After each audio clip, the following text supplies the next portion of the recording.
The moment the words left Marin's lips, the world around me stopped moving. The sunlit park behind her, full of families laying picnic blankets and children chasing soap bubbles, suddenly felt distant and unreal.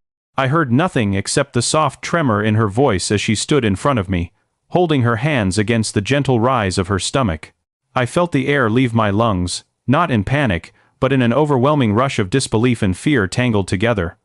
It was as if the entire sky had tilted, pouring its weight directly onto my chest. I had lived through heartbreaks, failures, and disappointments before, but nothing prepared me for the reality of that single sentence spoken under the warm daylight. And before I could even think, before logic could form into words, something primal and protective surged out of me, making me ask the question that had been waiting somewhere deep inside. Will we get married? Before we continue, if you believe in kindness, second chances, and compassion, please like, comment, share, and subscribe to Kind Heart Stories. Your support helps stories that heal hearts reach more people. Her reaction wasn't what I expected. She didn't gasp, she didn't cry, she didn't run. Instead, her head lowered, and her shoulders trembled slightly, as if she had been bracing herself for a completely different response. The sunlight filtered through the trees above us, casting shifting patterns on her face, and when she finally lifted her eyes, I saw something that broke me: fear. Yes, but also hope carefully stitched into the edges of her expression, like someone who had learned to live without expecting anything good. I realized then that Marin had been carrying this truth alone for longer than I knew, and the weight of it must have been heavy, unbearably heavy, for someone who had already endured more than her share of abandonment. I met Marin 9 months earlier when I moved into the small apartment complex on Renford Lane. She lived across from me, a quiet, observant woman with soft brown eyes and a calm aura that made even the busiest days feel gentler when she happened to smile in passing. We weren't close at first, just neighbors exchanging nods in the hallway, occasional greetings in the courtyard.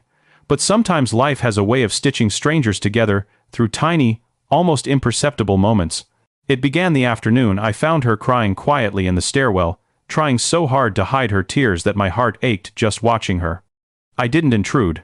I simply sat one step below her and waited until she chose to speak, and slowly, in broken fragments, she told me about her fiancé, Rowan, who had left her 2 weeks before their wedding with no explanation except that he needed space. A man who had claimed to love her endlessly, only to vanish when life demanded loyalty instead of romance. I didn't ask for details. I didn't tell her everything would be okay. I simply sat there, breathing in her silence, letting her know she wasn't alone. After that day, small interactions became longer conversations. Conversations turned into shared morning coffees, and eventually, somehow, our wounds aligned themselves in such a way that we found comfort in each other. One night, when loneliness was a storm neither of us could outrun, we held on to each other not out of passion or lust, but out of the desperate need to feel human, wanted, safe. It was a night wrapped in vulnerability, not expectation. Neither of us imagined it would lead to anything more, until the day it did. As we stood in the daytime glow of the park, watching the breeze ripple through newly blossomed trees, my mind scrambled to make sense of reality. Marin hadn't come to demand anything. She didn't accuse me. She didn't expect marriage, money, partnership, or even involvement. She confessed that she told me only because she believed I deserved honesty. She said she would raise the child even if she had to do it alone. She said she didn't want to complicate my life. But all I could see was the fear she tried so desperately to hide. And I knew in that instant that walking away was impossible. The weeks that followed were unlike anything I had ever lived before. I found myself waking up earlier than usual, knocking gently on her door with breakfast in hand, because I wanted to make sure she ate well. I found myself driving her to doctor's appointments, holding printed ultrasound images with trembling fingers as a strange warmth filled my chest, a warmth that felt a lot like pride, a lot like belonging.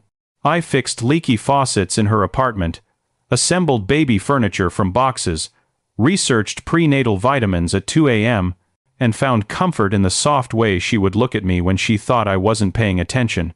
And slowly, quietly, without either of us saying it aloud, our lives began to intertwine. But it wasn't a smooth journey. It wasn't a fairy tale.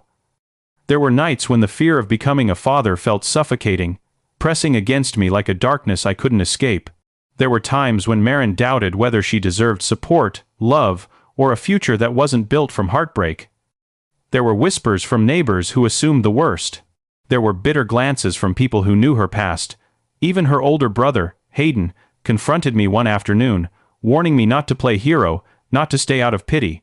But their doubts didn't matter. What mattered was the steady, gentle connection forming between Marin and me. Something fragile, yes, but honest, in a way nothing else in my life had ever been. One afternoon stands out more vividly than the rest. Marin sat on the apartment rooftop, where we often found refuge from the noise of the world. The sun draped her in golden warmth, and she rested her hands over her belly, in a gesture so soft it made my heart swell. She told me she had begun to dream again, not grand dreams, but simple hopes. Hopes of a quiet home where laughter didn't feel borrowed, hopes of raising the baby in peace, hopes of a life not defined by abandonment. But then her voice fractured, admitting she was terrified. She didn't want to expect anything from me. She didn't want to rely on me too heavily. She didn't want me to stay, because I felt obligated. She wanted the truth, whatever it was. So I gave her the truth. I confessed that my question at the park, "Will we get married?" had not come from panic, but from a place inside me I didn't even know existed, a place that recognized something precious in her, a place that knew I wanted to be there, not because I had to, but because I genuinely couldn't imagine walking away. I told her I didn't want to rush anything. But I wasn't leaving. I wasn't disappearing like Rowan. I wasn't a temporary chapter. I was choosing her, choosing the baby, choosing the future we could build together slowly, gently, and with intention. Her tears came quietly, but they weren't tears of sadness. They were tears of relief, like someone who had spent years surviving storms finally stepping into sunlight. And in that moment, as the wind brushed against us and the city hummed softly below, I realized something transformative. Family isn't always born from perfect beginnings. Sometimes it comes from unexpected choices, difficult truths, and the courage to stay when life gives you every excuse to run. As the months passed, our bond deepened into something steady, warm, and beautifully ordinary. We painted the nursery a soft beige that reminded us of sandy beaches. We laughed over names, each suggestion revealing tiny details about who we were. Marin began to glow not in the cliché way pregnancy books describe, but in a genuine way, as if the love she had long been denied finally had space to bloom. And I changed too. I learned patience, responsibility, tenderness. I learned that love doesn't always arrive with fireworks. Sometimes it grows like a sunrise, slow, soft, and unstoppable. Near the end of her second trimester, I took her to the lakeside park at noon, where sunlight danced on the water like scattered diamonds. My hands shook as I knelt down, not out of fear, but out of indescribable emotion. I didn't rush. I didn't make big promises. I simply offered her a ring and my heart, telling her that this time, the question came with clarity. I wanted to marry her, not because of obligation, but because loving her had become the most natural thing my soul had ever done. Her yes came softly, carried by the warm air, and in that moment, the world felt whole in a way I never believed possible. If this story touched your heart, please like, comment, and subscribe to Kind Heart Stories. Your support keeps these emotional stories alive. Special request: comment, "Kindness lives forever," if you believe every broken heart deserves healing. In the end, life didn't hand us a perfect beginning, but it gave us something far more real: hope woven through pain, love born from honesty, and a future built not on grand plans, but on simple, steadfast courage. And sometimes, that is the kind of love story the world needs most.